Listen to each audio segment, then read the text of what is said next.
Hi. We're going to read now from Isaiah chapter 11, verses 6 to 13, and chapter 12, 1 to 6. The first few verses are going to be very familiar to you. 11, 6 to 9 were probably my favorite paradise scripture. It's the picture I had in my head of animals and little kids playing together. So you're going to recognize this one. Okay. And the wolf will actually reside for a while with the male lamb, and with the kid, the leopard itself will lie down, and the calf and the maned young lion and the well-fed animal all together, and a mere little boy will be leader over them. The cow and the bear themselves will feed. Together their young ones will lie down. And even the lion will eat straw, just like the bull. And the suckling child will certainly play upon the hole of the cobra, and upon the light aperture of a poisonous snake will a weaned child actually put his own hand. They will not do any harm or cause any ruin in all my holy mountain, because the earth will certainly be filled with the knowledge of Jehovah, as the waters are covering the very sea. And it must occur in that day that there will be the root of Jesse that will be standing up as a signal for the peoples. To him even the nations will turn inquiringly, and his resting place must become glorious. And it must occur in that day that Jehovah will again offer his hand a second time to acquire the remnant of his people, who will remain over from Assyria, and from Egypt, and from Pathros, and from Cush, and from Elam, and from Shinar, and from Hamath, and from the islands of the sea. And he will certainly raise up a signal for the nations, and gather the dispersed ones of Israel. And the scattered ones of Judah he will collect together from the four extremities of the earth. And the jealousy of Ephraim must depart, and even those showing hostility to Judah will be cut off. Ephraim itself will not be jealous of Judah, nor will Judah show hostility toward Ephraim. And in that day you will be sure to say, I shall thank you, O Jehovah, for although you got incensed at me, your anger gradually turned back, and you proceeded to comfort me. Look, God is my salvation.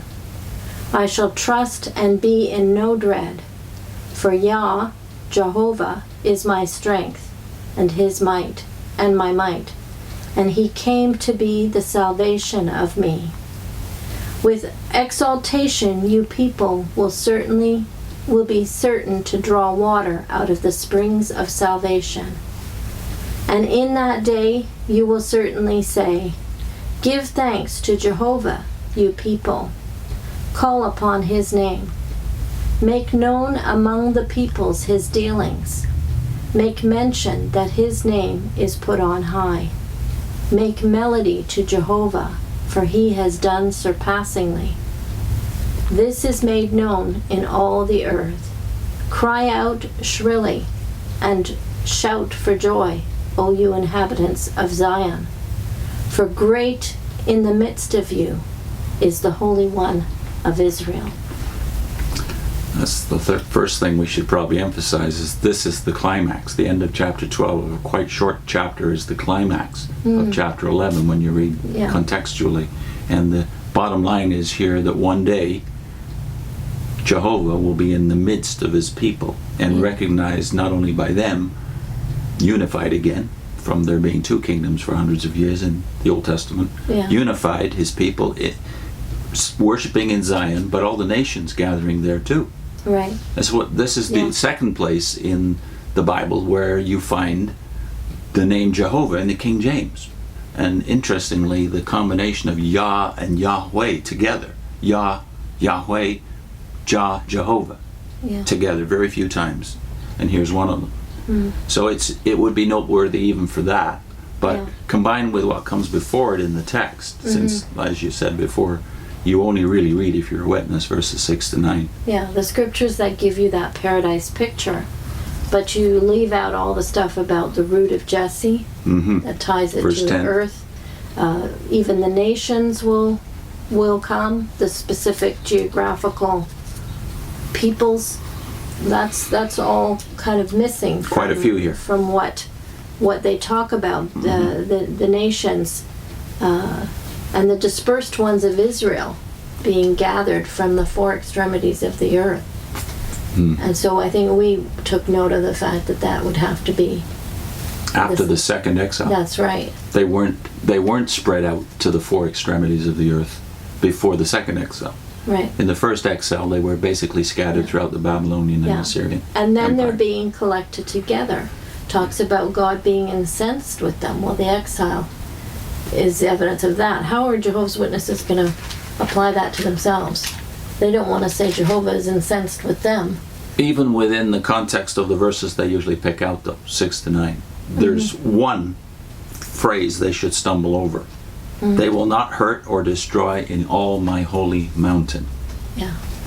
What holy mountain on earth is there for Jehovah's Witnesses? Yeah. Don't they apply that to governments? Mountains? Well, then they spiritualize it. Yeah. So the rest of the context is literal animals, literal children. Yes. But the mountain is not literal. The mountain's in heaven, or it's symbolic. It's, the organization. But like you said, verse 10, the nations will resort to the root of Jesse. There's one of the predictions that the Gentiles one day will come to the son of David. Yeah. Not the seed of Jesse, the root of Jesse. This is mysterious. This indicates the Messiah has a life before even his ancestor, Jesse. He's the root and the offspring in the book of Revelation. That's, I think, his last title in Revelation. The root and the offspring of Jesse. Yeah.